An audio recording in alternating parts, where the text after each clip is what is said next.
You're looking at what might be the most suspicious trade in NBA history. The Mavericks just shipped off Luka Dončić, a 25-year-old MVP candidate who just took them to the finals, for an aging, injury-prone Anthony Davis. But what if I told you this wasn't just a bad basketball decision? The Mavs GM didn't even consult the head coach. They didn't test the market. They didn't start a bidding war for one of the most valuable players in the league. Something doesn't add up, and I'm about to show you the money trail that explains everything. Let's find out more on Court Grind.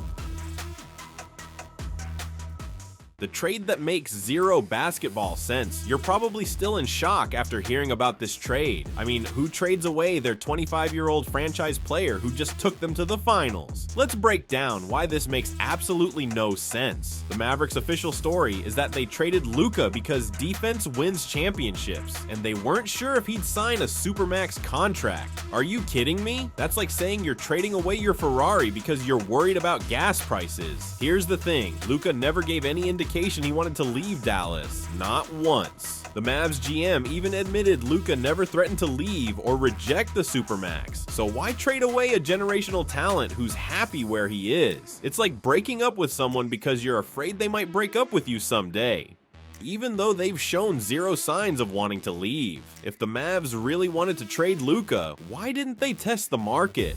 Remember what happened with Rudy Gobert? Utah got multiple first-round picks and key role players for him, and Gobert isn't even close to Luka's level. Gobert's a great defender, sure, but Luka is a walking triple-double who can take over games single-handedly. The Mavs could have started a bidding war between teams desperate for a superstar. Think about it, the Knicks have been starving for a franchise player for decades. The Heat would have given up half their roster. The Warriors might have offered Curry or Thompson. Instead, they quietly made a deal with just the Lakers without shopping around. That's like selling your house to the first person who knocks on your door without even checking what other buyers might offer. Even more suspicious, Nico Harrison, the Mavs GM, and Rob Pelinka, the Lakers GM, have a relationship going back over 20 years. They're claiming this whole deal started over a casual coffee conversation. Hey Rob, want my generational superstar? I'll take your aging veteran and some draft picks that'll probably be worthless. Yeah, that sounds totally legit. And get this, Harrison didn't even consult head coach Jason Kidd about trading away the team's best player.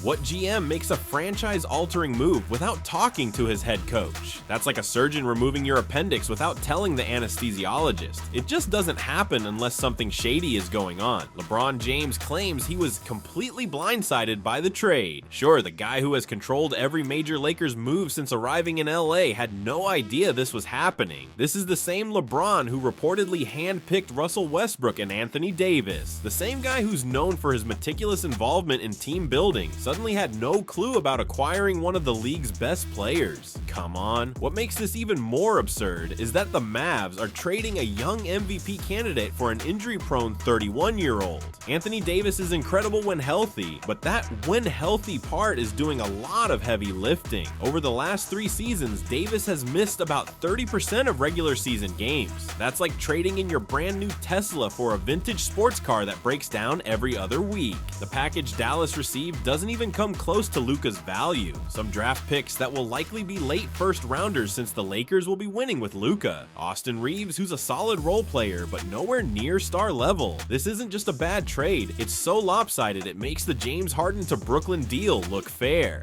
The money trail, Nike, Vegas, and LeBron's master plan. This trade makes zero basketball sense, but what if it was never supposed to?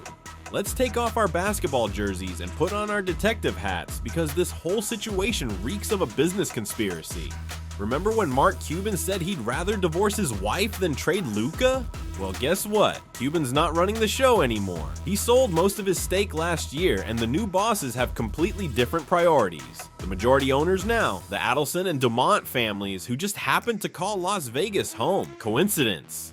I don't think so. Vegas has been on an absolute tear collecting professional sports franchises lately. They've already snagged the Raiders in the NFL and the Golden Knights in the NHL.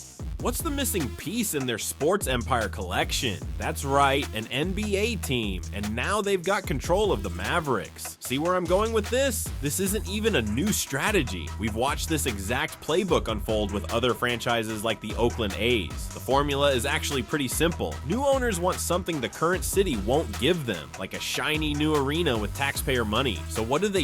They deliberately tank the team's value to the fans.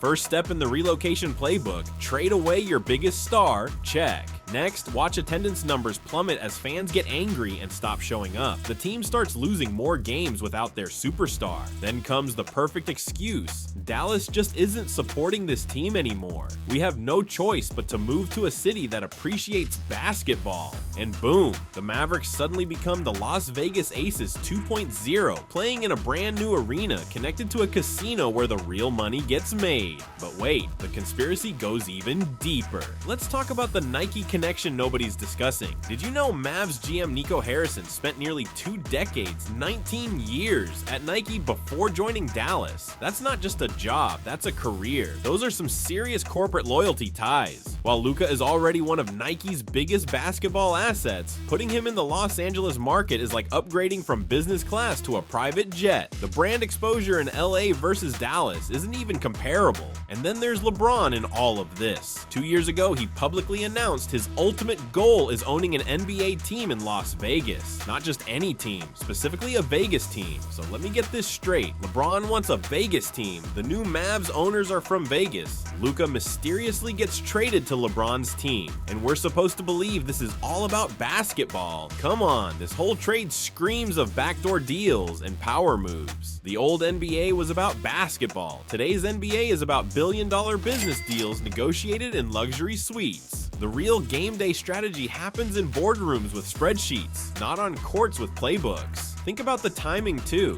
Las Vegas is the hottest sports market in America right now. They're building infrastructure specifically designed to house professional sports franchises. The Adelsons didn't become casino billionaires by making bad business decisions. They know exactly what they're doing here. Look at what happened when Seattle lost the Sonics to Oklahoma City. The ownership deliberately created conditions that made leaving seem like the only option. Now, Dallas fans are staring down the same barrel. First they lose their generational talent, then they'll lose their entire team.